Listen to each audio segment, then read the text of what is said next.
So hello everyone, यह video resources and development का part 2 होने वाला है। सो अगर आपने इसके फर्स्ट पार्ट नहीं देखा है तो चैनल पे जाके आप देख सकते हैं। चलिए स्टार्ट करते हैं। हमने लास्ट वीडियो में देखा था कि जो इनडिस्क्रिमिनेट यूज़ हो रहा है किसका, रिसोर्सेज का। इनडिस्क्रिमिनेट यूज़ हो रहा है किसका, रिसोर्सेज का। उसके कारण क्या हो रही है, कुछ प्रॉब्लम्स हो रही है। कुछ क्या हो रही है, प्रॉब्लम्स हो रही हैं। और उन प्रॉब्लम्स का सॉल्यूशन क्या बताया था हमने, कि उसका सॉल्यूशन क्या है भाई साहब, रिसोर्स प्लानिंग है। उसका सॉल्यूशन क्या है, रिसोर्स प्लानिंग है। ठीक है, चलिए अब देखते हैं रिसोर्स प्लानिंग क्या होता है। देखिए, रिसोर्स प्लानिंग, रिसोर्स प्लानिंग मतलब कुछ नहीं होता भाई साहब, जुडिशियस यूज़ ऑफ रिसोर्सेज। क्या है, जुडिशियस या fair use of resources. Judicious या फेयर यूज़ ऑफ रिसोर्सेज, कि हमारे पास जो भी रिसोर्सेज हैं उसका फेयर यूज़ हो या जुडिशियस यूज़ हो। जुडिशियस यूज़ का मतलब क्या हो गया भाई साहब, जो रिसोर्सेज है वो समानतः सबको मिल सके, सबके लिए क्या भाई साहब इक्विटेबल एक्सेसिबल हो। इसी को क्या बोलते हैं, जुडिशियस यूज़ हो। मतलब ऐसा नहीं कि रिसोर्सेज से किसी को बेनिफिट हो रहा है, किसी को बेनिफिट नहीं हो रहा है। ठीक है, तो जुडिशियस यूज़ ऑफ रिसोर्स को ही क्या बोलते हैं, रिसोर्स प्लानिंग। ठीक है, अब हम जानते हैं कि इंडिया क्या है भाई साहब, एक डाइवर्स कंट्री है। इंडिया क्या है, एक डाइवर्स कंट्री है। इंडिया में बहुत डाइवर्सिटी है। ठीक है, इंडिया में क्या है भाई साहब, डाइवर्सिटी है। ना ही लिंग्विस्टिक बट ऑल्सो क्या भाई साहब, रिसोर्सेज में भी क्या है, डाइवर्सिटी है। क्या है, रिसोर्सेज में भी क्या है, डाइवर्सिटी। जैसे क्या, जैसे हम जानते हैं कि राजस्थान राजस्थान में क्या भाई साहब, सोलर एंड विंड रिसोर्सेज तो है। सोलर एंड विंड्स रिसोर्सेज तो हैं, मतलब वहाँ पे क्या है साहब, सोलर एनर्जी बढ़िया मिल सकती है, विंड एनर्जी बढ़िया प्रोड्यूस सकती है। बट वहाँ पे क्या है साहब, वाटर की स्कैरसिटी है। वहाँ पे क्या है, वाटर की क्या है, स्कैरसिटी है। वाटर की क्या है भाई साहब, स्कैरसिटी है, मतलब वाटर की कमी है। वहीं अगर ऑन द अदर साइड लें अरुणाचल प्रदेश, अगर अदर साइड ले अपन क्या, अरुणाचल प्रदेश, यहाँ पे क्या स्थिति है, यहाँ पे वाटर तो क्या भाई साहब भरपूर है, वाटर तो क्या है भरपूर है। बट यहाँ पे क्या भाई साहब, इंफ्रास्ट्रक्चर नहीं है। यहाँ पे क्या है, इंफ्रास्ट्रक्चर नहीं है। वहीं अगर बात करें सेंट्रल स्टेट्स की, जैसे मध्य प्रदेश हो गया, छत्तीसगढ़ हो गया, झारखंड हो गया, उड़ीसा हो गया, यहाँ पे क्या है भाई साहब, यहाँ पे मिनरल्स तो क्या है, बहुत भारी मात्रा में पाए जाते हैं। मिनरल्स क्या है, बहुत भारी मात्रा में पाए जाते हैं। बट यहाँ पे क्या है साहब, डेवलपमेंट उतना ज़्यादा कुछ खास है नहीं। वहाँ पे क्या है, डेवलपमेंट क्या भाई साहब कम है वहाँ पे। ठीक है, अब जैसे एक और की बात करें, कौन, लद्दाख। जैसे क्या हो गया भाई साहब, लद्दाख। जैसे क्या है अपना लद्दाख। अब लद्दाख में क्या है भाई साहब, वहाँ पर कल्चरल हेरिटेज है। वहाँ पे क्या है, कल्चरल हेरिटेज है। ठीक है, सांस्कृतिक विरासत है वहाँ पे। बट वहाँ पे क्या है, इंफ्रास्ट्रक्चर की भी कमी है, इंफ्रास्ट्रक्चर की भी कमी है, प्लस वाटर की भी क्या भाई साहब वहाँ पे कमी है। वाटर की भी क्या है वहाँ पे कमी है। अब हम देख रहे हैं यहाँ पे क्या भाई साहब, कितनी डाइवर्सिटी है। राजस्थान में सोलार है बट वाटर नहीं है। अरुणाचल में वाटर है बट इंफ्रास्ट्रक्चर नहीं है। मध्य प्रदेश, छत्तीसगढ़, झारखंड, उड़ीसा में क्या है, मिनरल्स है बट डेवलपमेंट है नहीं। लद्दाख में क्या भाई साहब, कल्चरल हेरिटेज है बट इंफ्रास्ट्रक्चर और वाटर नहीं है। तो इस स्थिति में हम क्या करते हैं भाई साहब, इस स्थिति में चाहिए हमको क्या, रिसोर्स प्लानिंग। इस स्थिति में क्या चाहिए हमको, रिसोर्स प्लानिंग चाहिए भाई साहब। प्लान तरीके से क्या हो, रिसोर्स यूज़ हो। ठीक है, तो भाई साहब रिसोर्स प्लानिंग से क्या होता है भाई साहब, बैलेंस्ड रिसोर्सेज डिस्ट्रीब्यूशन होती है। क्या होता है, बैलेंस्ड रिसोर्सेज का क्या होता है, डिस्ट्रीब्यूशन होता है। बैलेंस रिसोर्सेज का क्या होता है, डिस्ट्रीब्यूशन होता है, कि रिसोर्सेज सबके पास क्या है, समानता पहुंच सकते हैं। ठीक है, इसी डाइवर्सिटी को ख़त्म करने के लिए करते हैं भाई साहब अपन क्या करते हैं, रिसोर्स प्लानिंग करते हैं। ठीक है, अब देखिए रिसोर्स प्लानिंग से होता क्या भाई साहब, रिसोर्स प्लानिंग से होता क्या है, रिसोर्सेज प्लानिंग से होता है क्या, सस्टेनेबल यूज़ ऑफ रिसोर्सेज। क्या होता है, सस्टेनेबल यूज़ ऑफ रिसोर्सेज। क्या होता है, सस्टेनेबल यूज़ ऑफ रिसोर्सेज। और सस्टेनेबल यूज़ ऑफ रिसोर्सेज किसका पार्ट है, ये पार्ट है मेरे लाडलो सस्टेनेबल डेवलपमेंट का। ये किसका पार्ट है, सस्टेनेबल डेवलपमेंट का। कि भाई साहब अगर हम रिसोर्स प्लानिंग कर रहे हैं तो हम क्या कर रहे हैं, सस्टेनेबल डेवलपमेंट कर रहे हैं। ठीक है, चलिए अब सस्टेनेबल डेवलपमेंट क्या होता है, इसको देख लेते हैं भाई साहब। ठीक है, सस्टेनेबल डेवलपमेंट को देख लेते हैं कि सस्टेनेबल डेवलपमेंट क्या है। अब देखिए भाई साहब, हम क्या कर रहे हैं, डेवलपमेंट कर रहे हैं। हम क्या कर रहे हैं, डेवलपमेंट कर रहे हैं, ठीक है, विकास कर रहे हैं। बट डेवलपमेंट कैसा होना चाहिए, ठीक। एक डेवलपमेंट होता है क्या, एक्सप्लॉइटेशन वाला। एक डेवलपमेंट होता है क्या, एक्सप्लॉइटेशन वाला, कि वैसे ट्री काट रहे हैं, एक्सप्लॉइट कर रहे हैं रिसोर्सेज को, जंगल क्या और तबाह हो रहे हैं। और एक होता है क्या, सस्टेनेबल डेवलपमेंट। एक क्या हो जाता है, सस्टेनेबल डेवलपमेंट। सस्टेनेबल डेवलपमेंट क्या मतलब, भाई साहब इसमें हम क्या है, एनवायरनमेंट को हार्म भी नहीं करेंगे, प्लस जो रिसोर्सेज हैं, जो क्या भाई साहब रिसोर्सेज हैं, उनको क्या भाई साहब फ्यूचर जनरेशन के लिए बचा के रखेंगे। फ्यूचर जनरेशन्स की क्या करेंगे, बचा के रखेंगे, सेव करके रखेंगे या प्रिजर्व करके रखेंगे। क्या करके रखेंगे, प्रिजर्व करके रखेंगे। क्या मैंने बोला, सस्टेनेबल डेवलपमेंट का क्या होता है, ऐसा डेवलपमेंट जिसमें एनवायरनमेंट का हार्म नहीं होता है, रिसोर्सेज को क्या भाई साहब फ्यूचर जनरेशन के लिए प्रिजर्व करके रखते हैं, उसी को बोलते हैं क्या, sustainable development.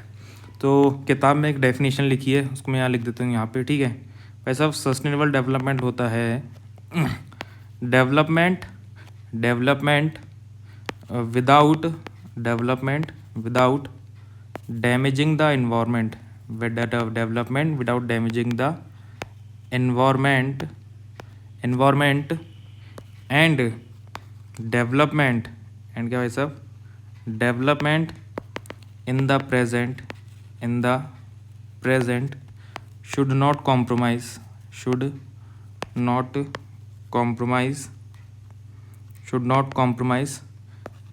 with needs of future generation,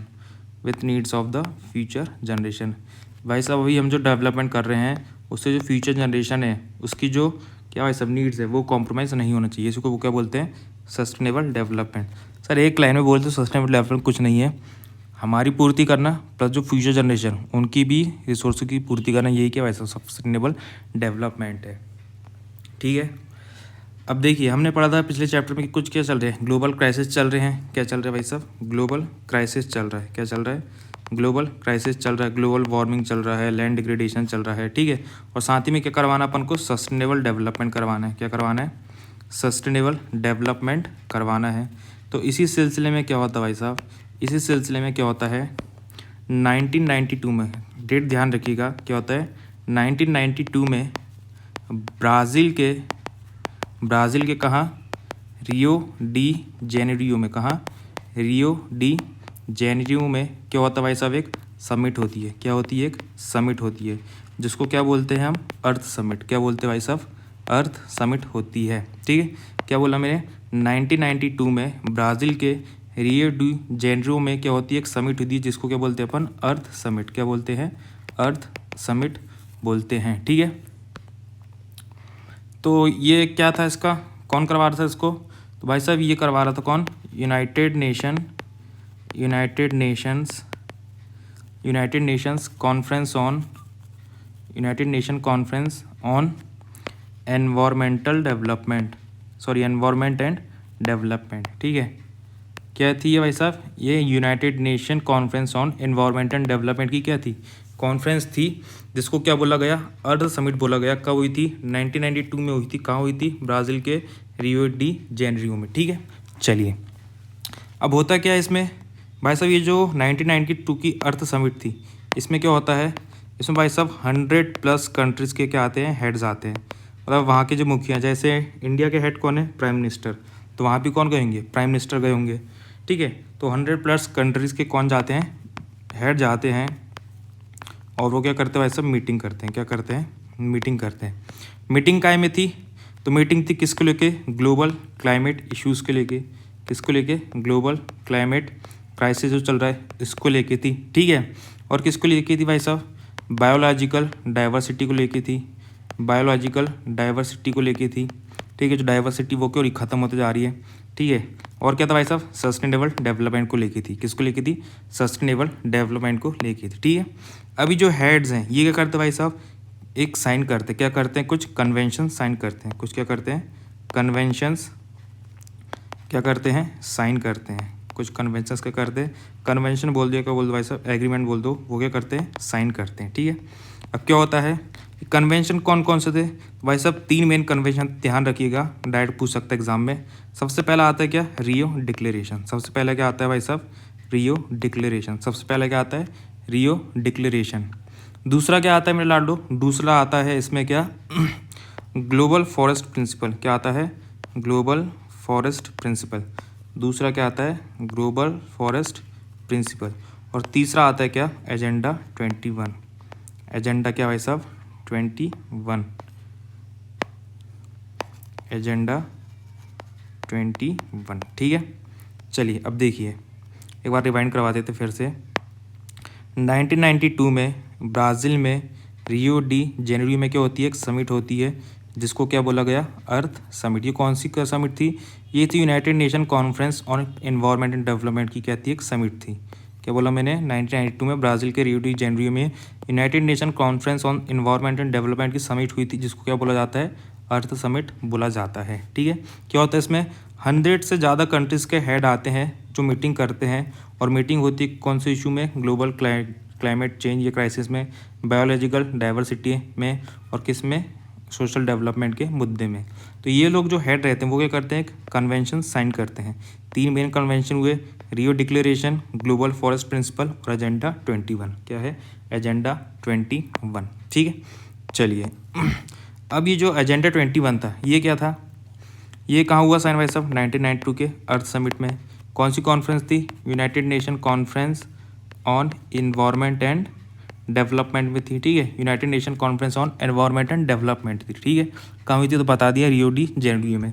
इसका एम क्या था, इसका मेन एम ये था कि भाई साहब जो 21st सेंचुरी है, 21st सेंचुरी है उसमें मार के रहेंगे भाई साहब, क्या एजेंडा रहेगा, क्या एजेंडा रहेगा। तो भाई साहब इसका एम एजेंडा ये था, हम क्या करेंगे, कॉम्बैट करेंगे क्या भाई साहब, एनवायरमेंटल डैमेज को। किसको, एनवायरमेंटल डैमेज को क्या करेंगे भाई साहब, हम कॉम्बैट करेंगे। एनवायरमेंटल डैमेज को क्या करेंगे भाई साहब, रोकेंगे। ठीक है, दूसरा क्या है, पॉवर्टी को कम करेंगे। पॉवर्टी को क्या करेंगे भाई साहब, रिड्यूस करेंगे। दूसरा क्या है भाई साहब, जो डिसीजेज़ हैं, डिसीजेज़ जो हैं, बीमारियां जो हैं, उसको भी क्या करेंगे, कम करेंगे। प्लस उसका एक चीज़ और ये था कि भाई साहब हम क्या करेंगे, जो लोकल गवर्नमेंट है, जो क्या भाई साहब, लोकल गवर्नमेंट है, लोकल गवर्नमेंट जैसे क्या भाई साहब अपने इधर क्या है, पंचायत जो म्यूनसिपॉलिटी है वो क्या है, लोकल गवर्नमेंट कहलाती है। तो उसमें क्या लाएंगे भाई साहब, लोकल एजेंडा 21 लाएंगे। क्या लाएंगे, लोकल एजेंडा 21 लाने वाले हैं। ठीक है, तो ये था क्या भाई साहब, एजेंडा 21 की पूरी कहानी। ठीक है, चलिए कि भाई साहब क्या एजेंडा रहेगा, किसको लेके, सस्टेनेबल डेवलपमेंट को लेके क्या एजेंडा रहेगा, ये किसमें बताया गया, एजेंडा 21 में। चलिए अब बढ़ते हैं आगे। सो हमने बात की थी किसके बारे में, रिसोर्स प्लानिंग के बारे में। किस में बात करते हैं अपन ने, रिसोर्स प्लानिंग में। और हमने देखा कि जो इंडिया के केस में क्या है भाई साहब, बहुत डाइवर्सिटी है। इंडिया के केस में क्या है, डाइवर्सिटी किसको लेके, रिसोर्सेज के लेके। ठीक है, चलिए तो भाई साहब अब हम देखेंगे क्या अगला टॉपिक क्या है हमारा, रिसोर्स प्लानिंग इन इंडिया। अगला टॉपिक क्या है हमारा, रिसोर्स प्लानिंग इन इंडिया, कि भाई साहब इंडिया के सिनेरियो में किस तरीके से रिसोर्स प्लानिंग की जाती है। अब देखिए रिसोर्स प्लानिंग इंडिया क्या वैसे कॉम्प्लेक्स प्रोसेस है। क्या है, एक कॉम्प्लेक्स प्रोसेस है। कैसी कॉम्प्लेक्स प्रोसेस है, इनमें 3 चीज़ें आती है। क्या आती है भाई साहब, इसमें 3 चीज़ें आती है। ठीक है, देखिए सबसे पहला आता है क्या, identification and inventory of resources across the region. सबसे पहले क्या करना है हमको, आइडेंटिफाई करना है किसको, inventory of resources across the region of the country. भाई साहब सबसे पहले क्या करना है, आइडेंटिफाई करना है। क्या आइडेंटिफाई करना है, भाई साहब कंट्री में कहाँ का क्या है भाई साहब, रिसोर्सेज हैं, कहाँ का क्या क्या है भाई साहब, रिसोर्सेज है, वो क्या करना है, आइडेंटिफाई करना है अक्रॉस द रीजन। इसमें क्या आता है, सर्वेइंग आता है, मैपिंग आता है, क्वालिटेटिव एंड क्वांटिटिव क्या आता है, estimation and measurement of resources. भाई साहब कितने हैं मतलब कितने हैं भाई साहब, कितनी डेप्थ में है, किस क्वांटिटी में है, कहाँ है, ये सब किस में जाता है, आइडेंटिफिकेशन में। ठीक है, किस में जाता है, आइडेंटिफिकेशन में। इसके बाद क्या आता है, एक प्लानिंग स्ट्रक्चर बनाना है। क्या बनाना है, planning structure, evolving a planning structure बनाना है, endowed with appreciate technology skill and institutional setup for implementing resource development plans. सबसे पहले क्या आइडेंटिफाई कर लिए, दूसरे क्या बनाना है, प्लानिंग स्ट्रक्चर बनाना है। क्या बनाना है, दूसरा प्लानिंग स्ट्रक्चर, भाई साहब किस तरीके से जो है प्लानिंग चलेगी किसकी, रिसोर्सेज की। और इसमें क्या जाता है, इसमें जाता है भाई साहब क्या, हमारे पास कितनी टेक्नोलॉजी वो देख लीजिए, स्किल इंस्टीट्यूशनल सेटअप देख लीजिए कि स्किल है कि नहीं, कि इंस्टीट्यूशन है कि नहीं, किस लिए, रिसोर्स डेवलपमेंट प्लानिंग के लिए। और थर्ड में आ जाता है क्या, matching the resources development plans with overall national development. अब देखिए आइडेंटिफाई कर लिए, प्लानिंग स्ट्रक्चर बना लिए, अब क्या करना है, ये जो प्लानिंग स्ट्रक्चर बनाना है इसको किसके साथ मैच करवाना है, हमारे नेशनल डेवलपमेंट के साथ। किसके साथ भाई साहब, नेशनल डेवलपमेंट के साथ। ठीक है, 3 स्टेजेस हैं, आइडेंटिफाई करने रिसोर्सेज को, प्लानिंग स्ट्रक्चर बनाना है, और फिर जो प्लानिंग स्ट्रक्चर बना है इसको किसके साथ मैच करवाना है, नेशनल डेवलपमेंट के साथ। अब देखिए भाई सिंपल सी बात है, प्लानिंग स्ट्रक्चर बन रहा है तो केवल क्या रिसोर्स का एक्सप्लॉइटेशन करना है, नहीं, हमें भी करवाना है साथ में भाई साहब नेशनल डेवलपमेंट भी करवाना है। ठीक है, क्या इसकी एक ट्रिक बन सकती है, IPM,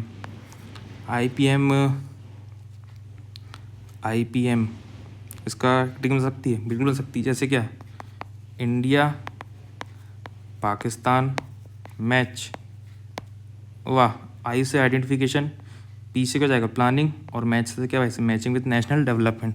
वाह भैया, ट्रिक भी बन गई, याद भी हो जाएगा। ठीक है, चलिए अब बढ़ते हैं आगे। अब देखिए जो रिसोर्स प्लानिंग है इंडिया में, वो केवल इसका यहाँ तक सीमित नहीं है कि हमें क्या करना है भाई साहब, कि अवेलेबिलिटी देखना है, आइडेंटिफिकेशन देखना है, बट क्या भाई साहब हम जानते हैं कि इंडिया क्या रहा है, इंडिया क्या रहा है भाई साहब, 200 सालों तक क्या रहा है, कॉलोनाइज रहा है। क्या रहा है, 200 सालों तक कॉलोनाइज रहा है। और ये जो कॉलोनाइजर्स थे इनका मेन एम क्या था भाई साहब, इनका मेन एम क्या था, रिसोर्स एक्सप्लॉइटेशन करना था। क्या करना था, रिसोर्स एक्सप्लॉइटेशन। अब भाई साहब उनके पास क्या है, इंडस्ट्रीज़ थी, उनको चाहिए क्या, रॉ मटेरियल। तो उनके यहाँ रॉ मटेरियल खत्म हो गया, वो देख रहे दुनिया में देख लिया कि कहाँ रॉ मटेरियल मिलेगा, तो पहुँच गए वो कहाँ, इंडिया में। और इंडिया में क्या था भाई साहब, माल ही माल था, तो जितना भी था सब लेके चले गए। तो हम बोल सकते हैं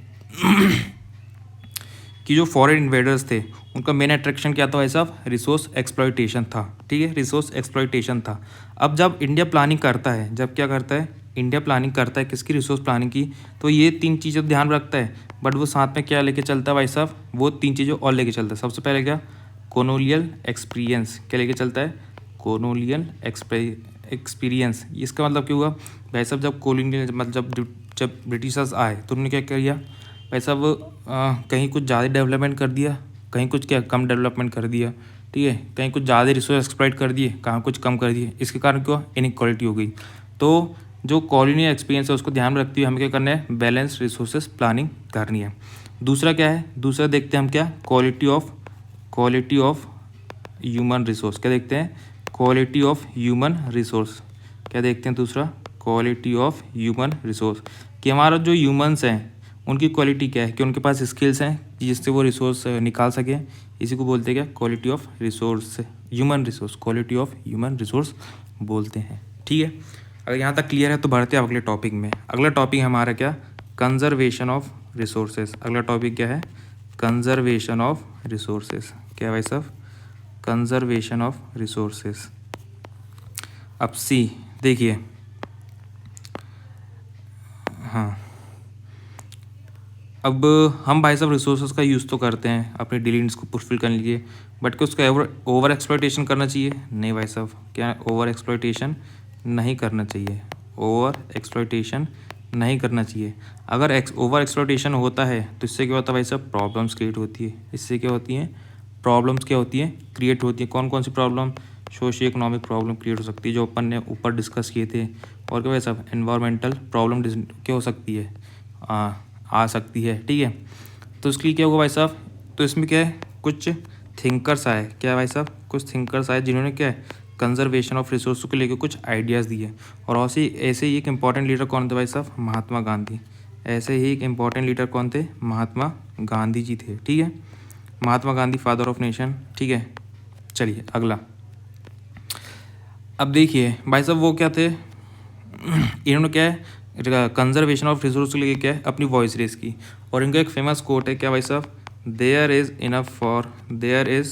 enough for everybody need, for everybody's need.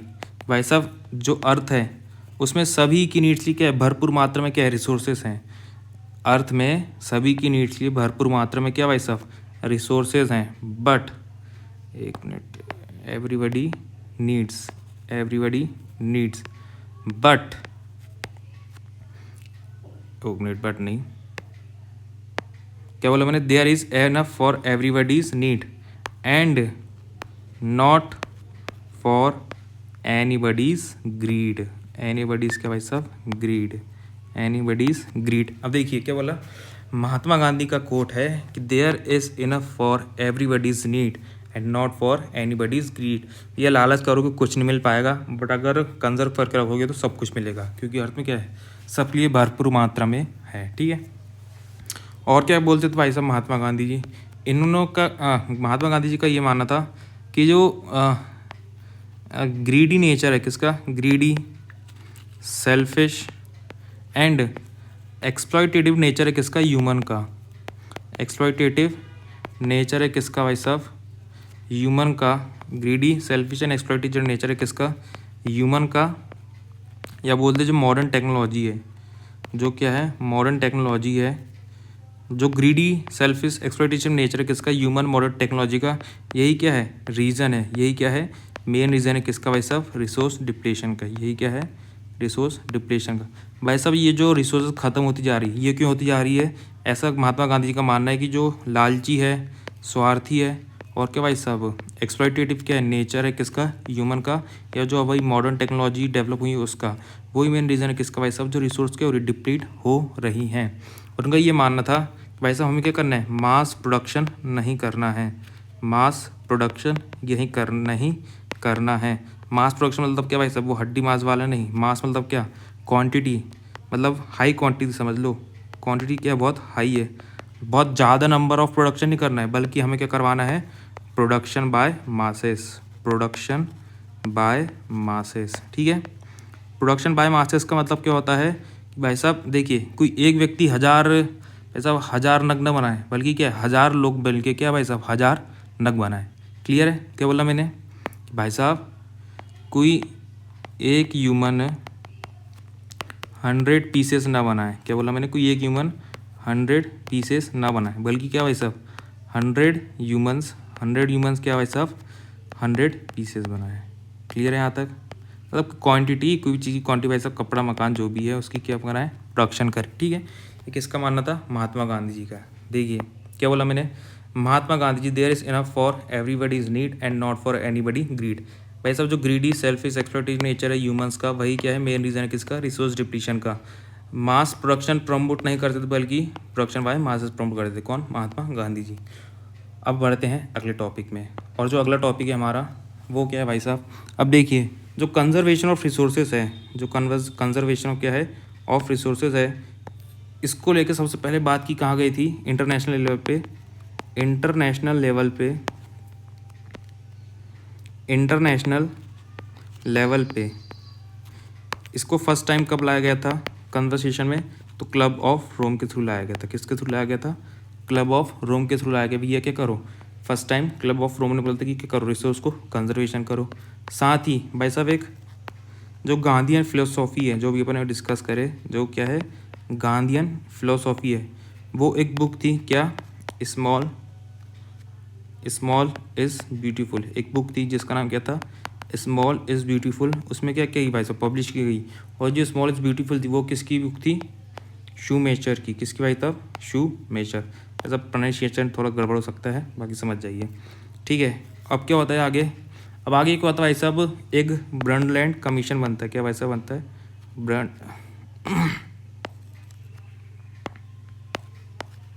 ब्रंडलैंड commission बनता है। ठीक है, ब्रंडलैंड क्या बनता है, कमीशन बनता है, और ये क्या लाता है, अपनी रिपोर्ट लाता है। ये क्या लाता है भाई साहब, अपनी रिपोर्ट लाता है, और ये रिपोर्ट कब लाता है, 1987। ये डेट याद रखिएगा, क्या 1987 में। ठीक है, इसका क्या था डेट, इसका था 1968, और ये कब आई थी भाई साहब स्मॉल ब्यूटीफुल, 1974 में। 1974 में 1968 में क्या आता है भाई साहब, क्लब ऑफ रोम। 1974 में क्या आता है, स्मॉल इज़ ब्यूटीफुल, और 1987 में क्या आता है, ब्रंडलैंड कमीशन की रिपोर्ट आती है, जिसमें क्या होता है भाई साहब, जिसमें फर्स्ट टाइम किसकी बात होती है, फर्स्ट टाइम होती है किसकी, सस्टेनेबल डेवलपमेंट की बात। किसकी बात होती है, सस्टेनेबल डेवलपमेंट की क्या होती है भाई साहब, बात होती है। इसके बाद क्या होता है, इसके बाद एक बुक पब्लिश होती है जिसका नाम क्या था, आवर कॉमन फ्यूचर। क्या, कौन सी बुक पब्लिश होती है, आवर कॉमन फ्यूचर, जो भी किसको लेके थी, ये भी थी किसको, सस्टेनेबल डेवलपमेंट को लेके। और फाइनली क्या होता है भाई साहब, 1992 में क्या होती है, अर्थ समिट होती है। कहाँ होती है, याद करो भाई साहब।